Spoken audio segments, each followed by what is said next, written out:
Double role DSP Davinder Singh जो अपनी करतूत बदले होण सस्पेंड हो चुकी है। घाटी दे विचों अतवादियों नूं सुरक्षित राहदारी देने वाले दविंदर तो शेरे कश्मीर गैलेंट्री अवार्ड वापस ले लिया गया है। देश दे इस कलंक तो एनआईए सख्ती नाल पुछगिछ कर रही है। दविंदर नाल फड़े गए अतवादी कौन सी? दविंदर ने किवें बनाई सी पूरी योजना? आखिर कितना पावरफुल सी डबल रोल डीएसपी?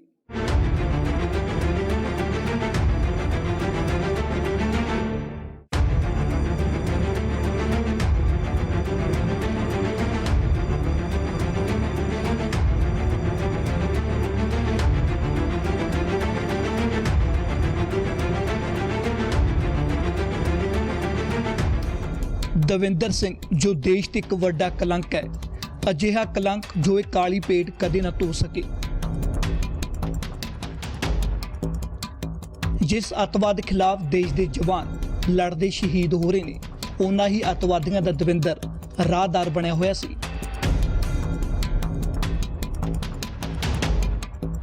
एनआईए हुण इस मुलजम तो सख्ती नाल पुछगिछ कर रही है, तो दूजे पासे वो सारा मान सन्मान भी वापस लिया जा रही है जो किसी समय देश ने दविंदर नूं दिता सी। सस्पेंड डीएसपी दविंदर सिंह तो हुण शेरे कश्मीर गैलेंट्री अवार्ड वापस ले लिया गया है। साल 2018 दे विच बहादरी लई दिते इस मैडल नूं जम्मू कश्मीर सरकार ने दविंदर दी करतूत बाद वापस लैण दा फैसला किया। सरकारी हुक्म च कहा गया कि सस्पेंड अधिकारी का कदम विश्वासघात के बराबर है।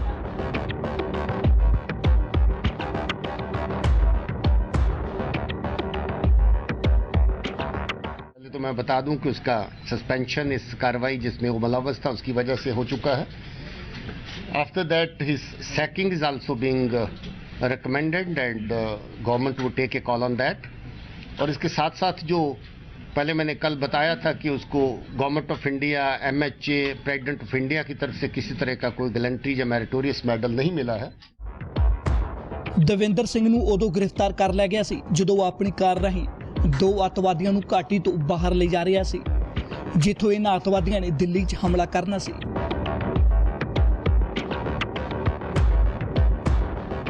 दविंदर नाल कोई गली दे गुंडे नहीं सन बैठे, संगों मोस्ट वांटेड अतवादियों नूं दविंदर ले जा रहा सी। पहला ही भिनक लगन ते पुलिस ने पूरा जाल बिछा लिया सी। ये एक इंटरनल हमारा सर्विलेंस का सिस्टम है और ये आसपास ही इसका जिक्र हुआ था कहीं और उसके मुताबिक ही हम लोगों ने कहा। दविंदर नाल फड़े गए अतवादियों च नवीद बाबू हिजबुल मुजाहिदीन दा मोस्ट वांटेड अतवादी है। शोपिया का रहने वाला नवीद साबका पुलिस अधिकारी है। 2017 च नवीद वडगाम तो 5 AK-47 लैके फरार हो गया सी। दूजा अतवादी अल्ताफ है जो नवीद बाबू का साथी है। नहीं, उसके बाद कोई गिरफ्तारी नहीं हुई। उसी के फॉलोअप में हम लोग जगह जगह पर हम लोगों ने ऑपरेशन जरूर लॉन्च करने की कोशिश करी। नवीद बाबू की जो हाइडआउट्स थी और जो उसके इनपुट्स थे उसके मुताबिक हमने 5 ऑपरेशन लॉन्च किए थे और 1-2 जगह पे हमें हाइडआउट मिले। उन हाइडआउट को हम लोगों ने स्मैश किया, तबाह किया, मगर उसके अलावा कोई टेररिस्ट उन हाइडआउट्स के अंदर नहीं मिला है। और भी लीड जो हमें मिलेंगी उसके मुताबिक काम करेंगे। उसके मुताबिक बाद हमने इनके घर की सर्च करी, घर से जो चीज़ें इनक्रिमिनेटिंग मटेरियल वगैरह था, बाकी चीज़ें सब पकड़ी हैं। मगर तफ्तीश की क्या प्रोग्रेस है, कितना है वो अभी क्योंकि तफ्तीश चल रही है, तो मेरे ख्याल में दिल भी अनअप्रोप्रिएट। ये वड्डा सवाल है कि दविंदर लई इन अतवादियों नूं एक जगह दूजी थां पहुंचाउणा कितना आसान सी।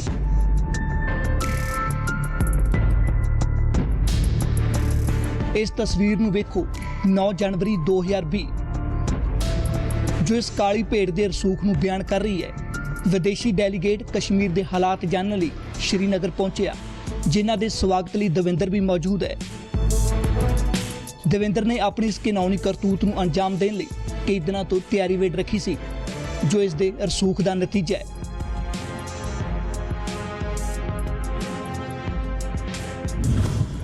दविंदर ड्यूटी तो छुट्टी लैके पहला शोपिया गया। अतवादी नवीद बाबू नूं श्रीनगर लै आया। ਦੋਵਾਂ ਅੱਤਵਾਦੀਆਂ ਨੂੰ ਇੱਕ ਰਾਤ ਆਪਣੇ ਘਰ ਹੀ ਰੱਖਿਆ। ਅਗਲੇ ਦਿਨ ਜੰਮੂ ਜਾਣ ਲਈ ਕਾਰ 'ਚ ਨਿਕਲਿਆ। ਰਸਤੇ 'ਚ ਸ਼ੱਕ ਨਾ ਹੋਵੇ ਅੱਤਵਾਦੀਆਂ ਦੀ ਪੱਗ ਬੰਨ੍ਹ ਦਿੱਤੀ। ਦਵਿੰਦਰ ਦੀ ਤੁਰੰਤ ਗ੍ਰਿਫਤਾਰੀ ਬਾਅਦ ਉਸ ਦੀ ਰਿਹਾਇਸ਼ ਤੋਂ ਇਲਾਵਾ ਕਈ ਥਾਵਾਂ ਤੇ ਛਾਪੇਮਾਰੀ ਕੀਤੀ ਗਈ ਸੀ, ਜਿੱਥੋਂ ਇੱਕ AK-47, 2 ਪਿਸਤੌਲ ਅਤੇ ਗੋਲਾ ਬਾरूद बरामद किया गया।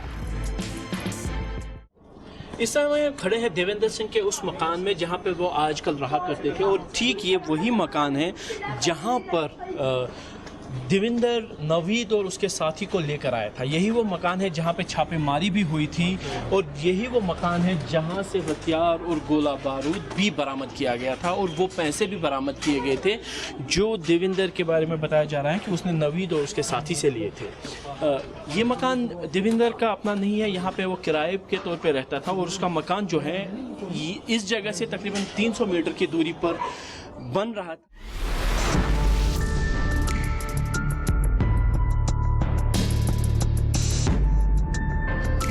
ਕਿਹਾ ਇਹ ਵੀ ਜਾ ਰਿਹਾ ਕਿ ਅੱਤਵਾਦੀ ਇਸ ਮਕਾਨ 'ਚ ਦਵਿੰਦਰ ਨਾਲ ਕਈ ਵਾਰ ਆ ਚੁੱਕੇ ਸਨ ਅਤੇ ਕਿਸੇ ਨੂੰ ਭਿਣਕ ਤੱਕ ਨਹੀਂ ਲੱਗੀ।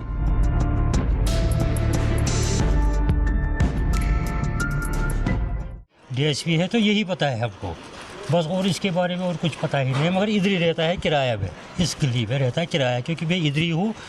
असली बाशिंदार 50 साल 60 साल हुए मुझे, इधर ही जन्म लिया था मैंने। ये हमारा महला है। ਕਿਰਾਏ ਦੇ ਘਰ ਤੋਂ ਕਰੀਬ 300 ਮੀਟਰ ਦੂਰ ਦਵਿੰਦਰ ਆਪਣੇ ਲਈ ਬੇहद ਆਲੀਸ਼ਾਨ ਕੋਠੀ ਬਣਾ ਰਿਹਾ ਸੀ, ਪਰ ਹੈਰਾਨੀ ਦੀ ਗੱਲ ਇਹ ਹੈ ਕਿ ਸ਼੍ਰੀਨਗਰ ਦੇ ਬਦਾਮੀ ਬਾਗ 'ਚ 15ਵੀਂ ਕੋਰ ਦੇ ਹੈੱਡਕੁਆਰਟਰ ਨਾਲ ਲੱਗਦਾ ਸੀ ਇਹ ਮਕਾਨ। ਇਸ ਘਰ ਨੂੰ ਬਣਾਉਣ ਦੀ ਆਗਿਆ ਨਹੀਂ ਮਿਲ ਰਹੀ ਸੀ, ਪਰ ਦਵਿੰਦਰ ਨੇ ਫਿਰ ਵੀ ਬਣਾ ਲਿਆ।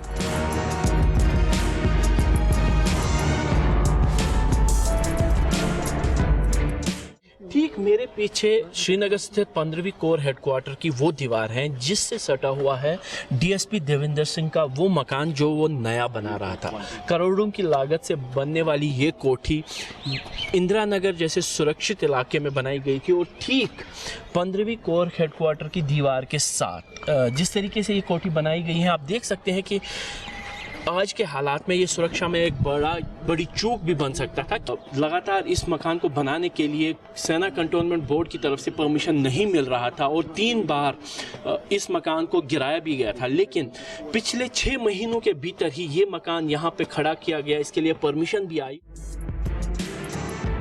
ਇਸ ਤੋਂ ਇਲਾਵਾ ਦਵਿੰਦਰ ਦੀਆਂ ਕਈ ਪਨਾਹਗਾਹਾਂ ਨੇ, ਕੁਝ ਤੇ ਛਾਪੇ ਮਾਰੇ ਜਾ ਰਹੇ ਨੇ ਅਤੇ ਕੁਝ ਦੀ ਜਾਂਚ ਹੋ ਰਹੀ ਹੈ। ਇਸ ਤੋਂ ਇਲਾਵਾ ਬੈਂਕ ਖਾਤਿਆਂ ਨੂੰ ਵੀ ਖੰਗਾਲਿਆ ਜਾ ਰਿਹਾ ਹੈ, ਕਿਉਂਕਿ ਮੰਨਿਆ ਜਾ ਰਿਹਾ ਹੈ ਕਿ ਦਵਿੰਦਰ ਕਈ ਵੱਡੇ ਖੁਲਾਸੇ ਕਰ ਸਕਦਾ ਹੈ, ਜਿਸ ਕਾਰਨ ਉਹ ਹੁਣ ਤੱਕ ਬਚਦਾ ਆਇਆ।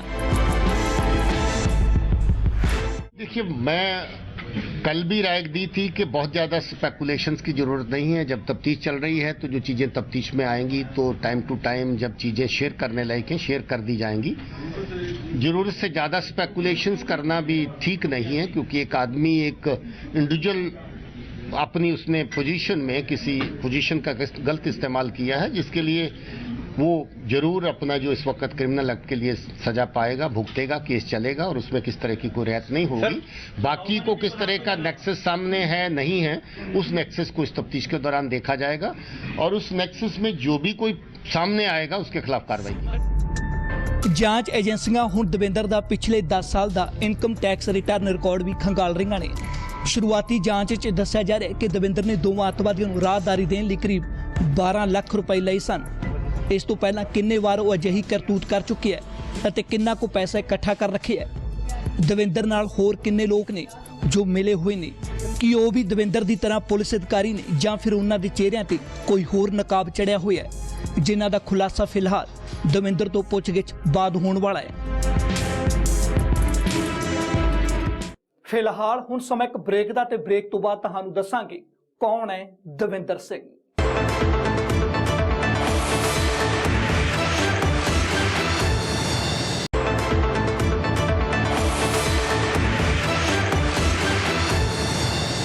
ਕੌਣ ਹੈ ਦਵਿੰਦਰ ਸਿੰਘ? ਕਿਵੇਂ ਹੈ ਸਾਬਕਾ DSP ਦਾਗਦਾਰ? ਘਾਟੀ ਦੇ ਵਿੱਚੋਂ ਅੱਤਵਾਦੀਆਂ ਨੂੰ ਸੁਰੱਖਿਅਤ ਬਾਹਰ ਕੱਢਣ ਦੀ ਕੋਸ਼ਿਸ਼ ਕਰਨ ਵਾਲੇ ਦਵਿੰਦਰ ਸਿੰਘ ਦੀ ਗ੍ਰਿਫਤਾਰੀ ਤੋਂ ਬਾਅਦ ਹੁਣ ਕਿਹੜੇ ਉੱਠ ਰਹੇ ਨੇ ਸਵਾਲ?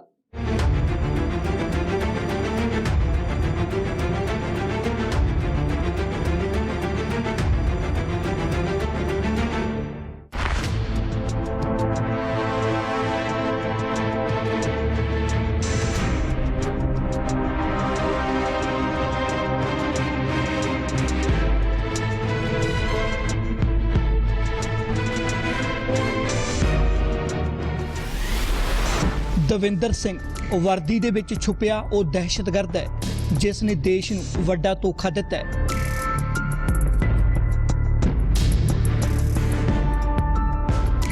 ਪਤਾ ਨਹੀਂ ਵਰਦੀ ਵਾਲੇ ਇਸ ਅੱਤਵਾਦੀ ਕਾਰਨ ਕਿੰਨੇ ਹੀ ਬੇਕਸੂਰਾਂ ਦੀ ਜਾਨ ਗਈ ਹੋਣੀ ਹੈ। ਸਰਹੱਦ ਪਾਰੋਂ ਜਿਸ ਅੱਤਵਾਦ ਤੋਂ ਦੇਸ਼ ਦੀ ਰੱਖਿਆ ਲਈ ਨਿਤ ਮਾਵਾਂ ਦੇ ਪੁੱਤ ਸ਼ਹੀਦ ਹੋ ਰਹੇ ਨੇ, ਉਨਾਂ ਹੀ ਦਹਿਸ਼ਤਗਰਦਾਂ ਦੀ ਇਹ ਕਾਲੀ ਭੇਡ ਰਾਹਗੀਰ ਬਣੀ ਹੋਈ ਸੀ।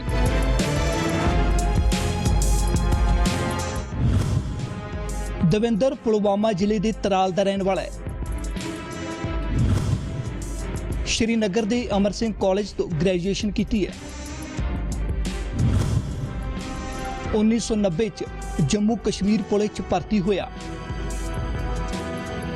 ਬਤੌਰ ਸਬ ਇੰਸਪੈਕਟਰ ਦਵਿੰਦਰ ਸਿੰਘ ਭਰਤੀ ਹੋਇਆ ਸੀ। ਪਹਿਲੇ 6 ਸਾਲ 'ਚ ਐਸਓਜੀ 'ਚ ਸ਼ਾਮਲ ਹੋ ਗਿਆ। 14 ਸਾਲ ਤੱਕ ਦਵਿੰਦਰ ਨੇ ਐਸਓਜੀ 'ਚ ਕੰਮ ਕੀਤਾ। ਸਪੈਸ਼ਲ ਆਪਰੇਸ਼ਨ ਗਰੁੱਪ 'ਚ ਕਈ ਆਪਰੇਸ਼ਨ ਨੂੰ ਅੰਜਾਮ ਵੀ ਦਿੱਤਾ। 1997 'ਚ ਸਬ ਇੰਸਪੈਕਟਰ ਤੋਂ ਦਵਿੰਦਰ ਨੂੰ ਇੰਸਪੈਕਟਰ ਬਣਾਇਆ ਗਿਆ। 2003 'ਚ ਕੋਸੋਵੋ ਗਏ ਸ਼ਾਂਤੀ ਰੱਖਿਆ ਦਲ ਦਾ ਦਵਿੰਦਰ ਹਿੱਸਾ ਬਣਿਆ। ਵਾਪਸ ਆਉਣ ਤੇ ਅੱਤਵਾਦ ਵਿਰੋਧੀ ਦਸਤੇ 'ਚ ਫਿਰ ਸ਼ਾਮਲ ਕੀਤਾ ਗਿਆ। ਸਾਲ 2003 'ਚ ਦਵਿੰਦਰ ਨੂੰ ਡੀਐਸਪੀ ਬਣਾਇਆ ਗਿਆ। 2018 ਦੇ ਵਿੱਚ ਸ਼ੇਰੇ ਕਸ਼ਮੀਰ ਗੈਲੈਂਟਰੀ ਅਵਾਰਡ ਦੇ ਨਾਲ ਦਵਿੰਦਰ ਸਿੰਘ ਨੂੰ ਨਿਵਾਜਿਆ ਗਿਆ। ਬਹਾਦਰੀ ਲਈ ਦਵਿੰਦਰ ਨੂੰ ਸ਼ੇਰੇ ਕਸ਼ਮੀਰ ਗੈਲੈਂਟਰੀ ਅਵਾਰਡ ਮਿਲਿਆ ਸੀ। ਇੱਕ ਸਮੇਂ ਟ੍ਰੈਫਿਕ ਪੁਲਿਸ 'ਚ ਵੀ ਦਵਿੰਦਰ ਦਾ ਤਬਾਦਲਾ ਕੀਤਾ ਗਿਆ। ਮੌਜੂਦਾ ਸਮੇਂ 'ਚ ਸ਼੍ਰੀਨਗਰ 에ਅਰਪੋਰਟ ਸੁਰੱਖਿਆ ਇੰਚਾਰਜ ਸੀ ਦਵਿੰਦਰ ਸਿੰਘ। ਸੱਚ ਤਾਂ ਇਹ ਹੈ ਕਿ ਦਵਿੰਦਰ ਨੇ ਆਪਣੀ ਕਰਤੂਤ ਨਾਲ ਆਪਣੇ ਪਰਿਵਾਰ ਨੂੰ ਵੀ ਕਿਤੇ ਮੂੰਹ ਵਿਖਾਉਣ ਜੋਗਾ ਨਹੀਂ ਛੱਡਿਆ। ਦਵਿੰਦਰ ਦੇ ਪਰਿਵਾਰ 'ਚ ਮਾਤਾ-ਪਿਤਾ, ਪਤਨੀ, 2 ਬੇਟੀਆਂ ਤੇ ਇੱਕ ਬੇਟਾ ਹੈ। ਦਵਿੰਦਰ ਦੀ ਪਤਨੀ ਸਕੂਲ ਅਧਿਆਪਕ ਹੈ। ਮਾਤਾ-ਪਿਤਾ ਅਤੇ 14 ਸਾਲਾ ਬੇਟਾ ਦਿੱਲੀ 'ਚ ਰਹਿੰਦੇ ਨੇ। ਦੋਵੇਂ ਬੇਟੀਆਂ ਬੰਗਲਾਦੇਸ਼ 'ਚ ਰਹਿ ਕੇ ਪੜ੍ਹਾਈ ਕਰ ਰਹੀਆਂ ਨੇ। ਦਵਿੰਦਰ ਦੀਆਂ ਬੇਟੀਆਂ ਮੈਡੀਕਲ ਸਾਇੰਸ ਦੇ ਵਿੱਚ ਪੜ੍ਹਾਈ ਕਰ ਰਹੀਆਂ ਨੇ। ਅੱਤਵਾਦੀਆਂ ਦੇ ਨਾਲ ਫੜਿਆ ਗਿਆ ਦਵਿੰਦਰ ਸਿੰਘ ਸ਼ੁਰੂ ਤੋਂ ਹੀ ਵਿਵਾਦਤ ਚਿਹਰਾ ਰਿਹਾ ਹੈ। ਜਿਵੇਂ ਹੀ ਦਵਿੰਦਰ ਨੇ ਪੁਲਿਸ ਦੇ ਵਿੱਚ ਆਪਣੀ ਸਰਵਿਸ ਸ਼ੁਰੂ ਕੀਤੀ ਸੀ, ਦਵਿੰਦਰ ਤੇ ਪ੍ਰੋਬੇਸ਼ਨ ਦੌਰਾਨ ਭ੍ਰਿਸ਼ਟਾਚਾਰ ਦਾ ਇਲਜ਼ਾਮ ਲੱਗਿਆ। ਨਸ਼ੀਲੇ ਪਦਾਰਥਾਂ ਦੀ ਤਸਕਰੀ 'ਚ ਦਵਿੰਦਰ ਇੱਕ ਵਾਰ ਫੜਿਆ ਵੀ ਗਿਆ ਸੀ। ਜਾਂਚ ਬਾਅਦ ਸੇਵਾ ਮੁਕਤ ਕਰਨ ਦੀ ਸਿਫਾਰਿਸ਼ ਹੋਈ। ਕਿਸੇ ਤਰ੍ਹਾਂ ਦਵਿੰਦਰ ਉਸ ਸਮੇਂ ਬਚ ਗਿਆ। ਚਾਹ ਪੱਤੀ ਨਾਲ ਭਰਿਆ ਟਰੱਕ ਗਾਇਬ ਕਰਨ ਦਾ ਇਲਜ਼ਾਮ ਲੱਗਿਆ। ਐਸਓਜੀ 'ਚ ਰਹਿੰਦੇ ਸਮੇਂ ਇਹ ਟਰੱਕ ਗਾਇਬ ਕਰਨ ਦਾ ਇਲਜ਼ਾਮ ਲੱਗਿਆ ਸੀ।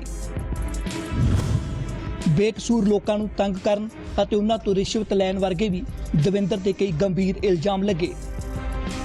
ਦਵਿੰਦਰ ਸਿੰਘ ਤੇ ਇਲਜ਼ਾਮ ਲੱਗਦੇ ਰਹੇ ਕਿ ਉਹ ਗੈਰ ਕਾਨੂੰਨੀ ਗਤੀਵਿਧੀਆਂ 'ਚ ਸ਼ਾਮਲ ਸੀ। ਬੇਕਸੂਰ ਲੋਕਾਂ ਨੂੰ ਗ੍ਰਿਫਤਾਰ ਕਰਨਾ, ਉਹਨਾਂ ਤੋਂ ਵੱਡੀ ਰਕਮ ਲੈ ਕੇ ਰਿਹਾ ਕਰ ਦੇਣਾ, ਪਰ ਹਰ ਵਾਰ ਉਹ ਨਾਟਕੀ ਢੰਗ ਨਾਲ ਇਹਨਾਂ ਸਾਰੇ ਆਰੋਪਾਂ ਤੋਂ ਬਰੀ ਹੋ ਜਾਂਦਾ ਸੀ, ਜਿਸ ਤੋਂ ਬਾਅਦ ਹੁਣ ਕਈ ਸਵਾਲ ਉੱਠ ਰਹੇ ਨੇ।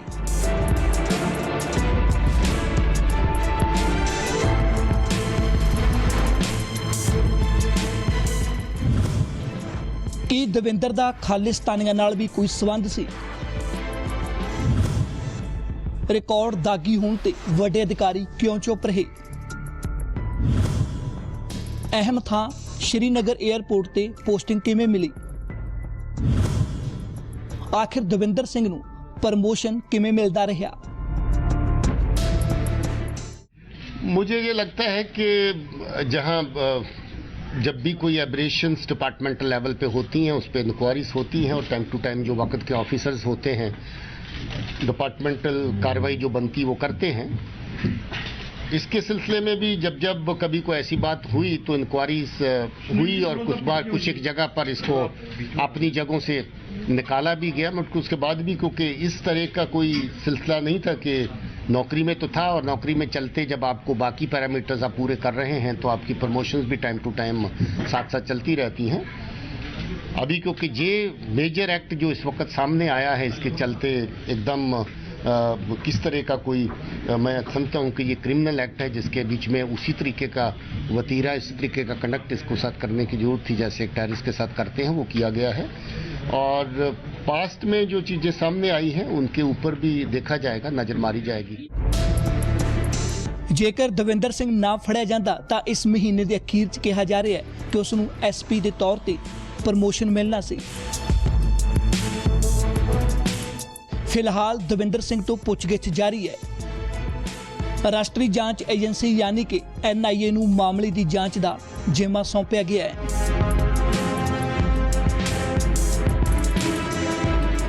ਹੁਣ ਰੁਕਦੇ ਇੱਕ ਹੋਰ ਛੋਟੇ ਜਿਹੇ ਬ੍ਰੇਕ ਲਈ ਤੇ ਬ੍ਰੇਕ ਤੋਂ ਬਾਅਦ ਤੁਹਾਨੂੰ ਦੱਸਾਂਗੇ ਹੋਰ ਕਿਹੜੇ ਮਾਮਲਿਆਂ 'ਚ ਸਾਬਕਾ DSP ਦਵਿੰਦਰ ਸਿੰਘ ਤੋਂ ਹੋ ਸਕਦੀ ਹੈ ਪੁੱਛਗਿੱਛ।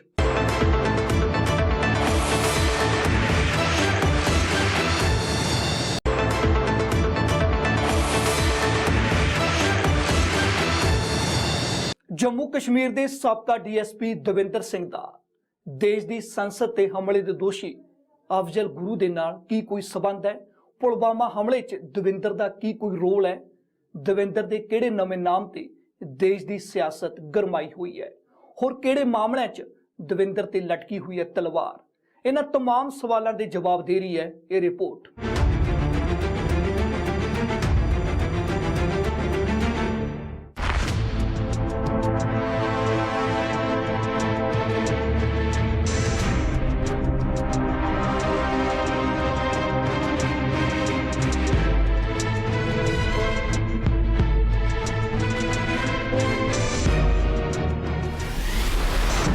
ਇਹ ਦਾਗੀ ਸਾਬਕਾ DSP ਦਵਿੰਦਰ ਸਿੰਘ ਪਹਿਲਾਂ ਵੀ ਦਾਗੀ ਸੀ।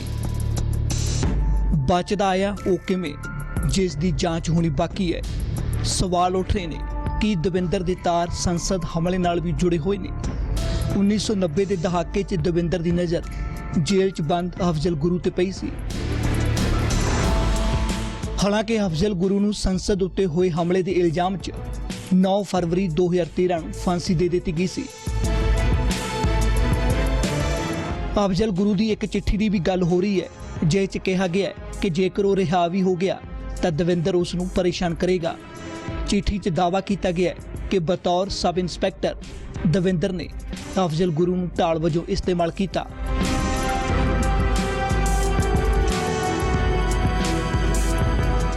देखिए, इस केस की तफ्तीश जो चल रही है, इसके चलते पहले तो बहरहाल इस केस पे फोकस करेंगे, मगर इसके पहलू अगर कहीं उस केस के साथ जुड़े हुए आते हैं और इस केस में उसका जिक्र आता है तो सर्टनली वो एस्पेक्ट्स भी देखे जा सकते हैं। देयर इज नो बार कि वो केस को नहीं देखा जा सकता। पर इस साबे च सियासत ने भी अपना रंग विखाउणा शुरू कर दिता है, जो कांग्रेस लीडर अधीर रंजन ने कहा जे दविंदर सिंह दा नाम दविंदर खान हुंदा तां।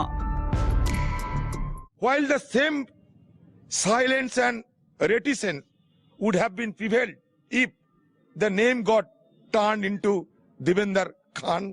ये बहुत ही निंदनीय स्टेटमेंट है। किसकी पुलिस है? आप तो हर दिन कहते हैं दिल्ली में ये पुलिस तो अमित शाह की है, ये पुलिस तो बीजेपी की पुलिस है। किस पुलिस ने गिरफ्तार किया देविंदर सिंह को?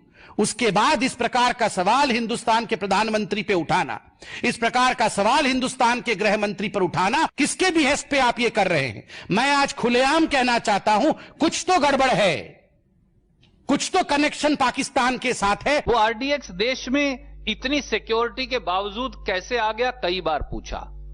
वो कार जो आर्मी के कॉन्वॉय में आ ही नहीं सकती थी किसी भी तरह से, वो कार कैसे आ गई, हमने कई बार पूछा, पर न मोदी जी ने न अमित शाह जी ने कोई जवाब नहीं दिया। अब ये सामने आया है कि यही देविंदर सिंह उस समय डिप्टी SP DR पुलवामा में था। तो क्या देविंदर सिंह एक मोहरा है या देविंदर सिंह ही षड्यंत्र का सूत्रधार है?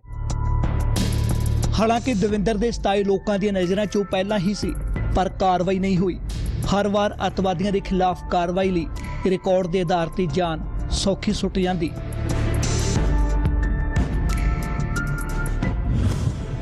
ਜਲੰਧਰ ਪੁਲਿਸ ਸਟੇਸ਼ਨ ਧਮਾਕੇ 'ਚ ਧਮਾਕਾ ਪੁਲਵਾਮਾ ਸ਼ੋਪੀਆ ਨਾਲ ਜੁੜੇ ਅੱਤਵਾਦੀਆਂ ਨੇ ਕੀਤਾ ਸੀ। पंजाब चों कुछ शक्की कश्मीरी नौजवानों की गिरफ्तारी के मामले देखिए, कभी कोई फोर्स का आदमी इस तरह की हरकत करता है तो जैसे कल भी कहा था एडवाइजर फारूक खान साहब ने कि black ships are everywhere, black ships can be found anywhere. तो हम लोग 19 में हमारा 2 SPO वेपन लेके भाग गए थे, टेररिस्ट रैंक ज्वाइन कर गए थे। 24 घंटे के अंदर हमने उन दोनों को 2 टेररिस्ट के साथ मार दिया था। तो once somebody is disloyal to you, disloyal to the organisation, उस पर जो भी कार्रवाई उस वक्त जज बनती है वो की जाती है। साल 19 के अंदर 2 आर्मी के जवान आर्मी को छोड़ के भाग गए थे वेपन लेके, हमने उनका भी लिहाज नहीं किया, दोनों के दोनों एक ऑपरेशन के अंदर मारे गए थे। तो आर्मी के 2 जवान, पुलिस के 2 SPO, अभी जो पुलिस अफसर, रैंक कोई हो, ऑर्गेनाइजेशन कोई भी हो, हमें किसी का कोई लिहाज नहीं है। जो आदमी अनलॉफुल एक्टिविटी करता है और इस तरह की हरकत करता है, किसी तरह की रियायत की कोई गुंजाइश नहीं है, सख्त से सख्त कार्रवाई उसमें की। संसद हमले तो लैके अफजल गुरु नाल संबंध, पुलवामा हमले सने बाकी सारे मामलों की जांच की सूई दविंदर ते आके अटक रही है, जिस दे लई जांच एजेंसियां वख-वख मामलों नूं दविंदर नाल जोड़ के वेख रही ने। दविंदर दे खुलासे कई नकाब हटा सकते ने।